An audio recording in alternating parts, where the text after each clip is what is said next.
মানুষ অভ্যেসের দাস।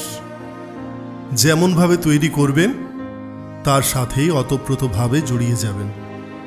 যাকে ছাড়া দুদণ্ড সময় কাটাতে পারতেন না এক সময়, কি খেলেন, কি ভাবছেন, কোথায় যাবেন, কি করবেন, কি করলে কি হতো, কি না করলে কি হতো না, সমস্ত কিছু যাকে না বললে আপনার পেটের ভাতটা হজম হতো না, সে না থাকলে যখন ভাবতেন আপনি বাঁচবেন কি করে, এক সময় সে মানুষটা না থাকলেও দেখছেন দিব্যি সব চলে যাচ্ছে, চালিয়ে দিচ্ছেন।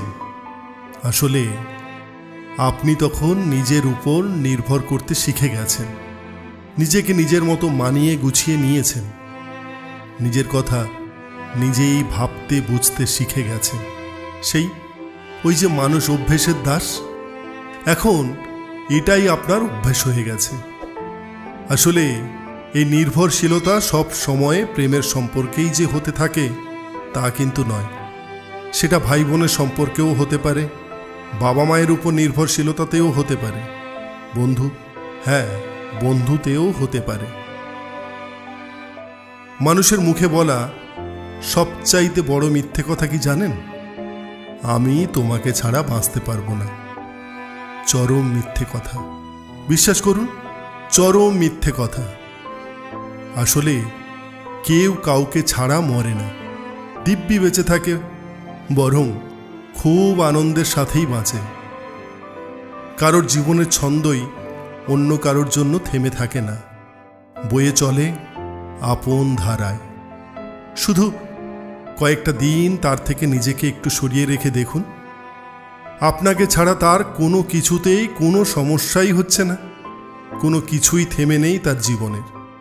সবটাই আসলে অভ্যাসের খেলা। সময়ের সাথে সাথে মানুষের অভ্যেসও দিব্যি বদলে যায়। এই অভ্যাস বদলের সময়টুকু হয় একটু কঠিন, এই যা। তারপর একটা সময় আসে যখন একে অপরকে ছাড়া না বাঁচতে পারা মানুষ দুটো দিনের পর দিন একে অপরের খোঁজও রাখে না, আর দীর্ঘদিনের কোনো মধুর সম্পর্কের খুব তিক্ত পরিণতি হয়, তখন সেটা আরও হাড়ে হাড়ে টের পাওয়া যায়। আসলে কেউ কারোর জীবনে দীর্ঘস্থায়ী নয়, এটাই বাস্তব সত্য।